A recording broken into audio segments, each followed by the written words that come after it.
Back when tornadoes hit Alabama in 2011, so many from so many places around the country and the world stepped in to help us. Now it's our turn to get back to people suffering after the tornadoes across the South and Midwest. CBS 42 is partnering with the American Red Cross, and David Goodwin with the Red Cross joining us now.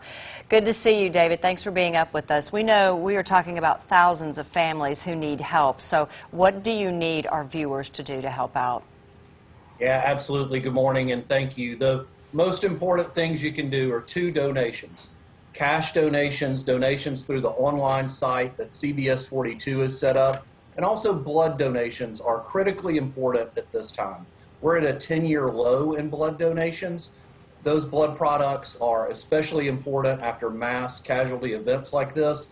So we need donors in the Birmingham area to give financially and also make those blood donations. What do you want to tell people not to do? Everybody tries to help in the way they know how, but it's my understanding it's difficult for you guys, as good-hearted as people are, to give items of clothing and specific things. It's tough to get a shirt to people in Kentucky.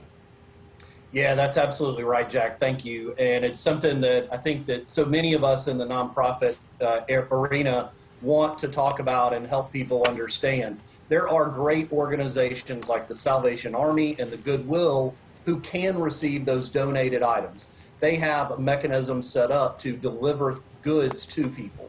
The American Red Cross is set up to provide for longer term needs and those things that other places are not able to provide. The financial gift to the Red Cross makes the biggest difference.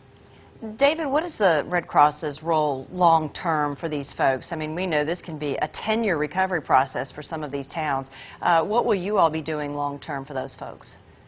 Yeah, absolutely. So we already have volunteers and staff who are working with families who survived the storms to help them set up a plan for recovery. We've got caseworkers, mental health workers, spiritual care workers who are helping folks deal with the trauma they've experienced, and then we help them set a plan for recovery and how they can move forward.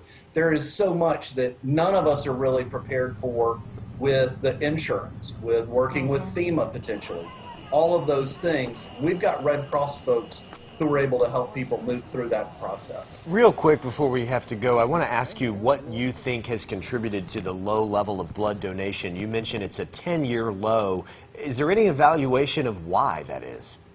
Yeah, sure, Jack. It's a bunch of really bad things happening all at one time, right? We are in really the second year of a global health pandemic. Many of us have been very hesitant to get out for the kind of normal behavior that we would have.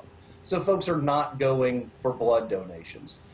But also, very specifically, high schools and colleges are a huge area of blood donation for us. Ah, right. But we're not in all of our high schools. We're not in all of our college groups yet. So that takes out a pretty significant portion of the blood donor population. How many of us were willing to, go donate blood instead of going to geometry class? I was. Me. That makes two of us. Yep. And it really does make a big difference. So we're beginning to make some progress as more of our corporate partners are back in their downtown buildings.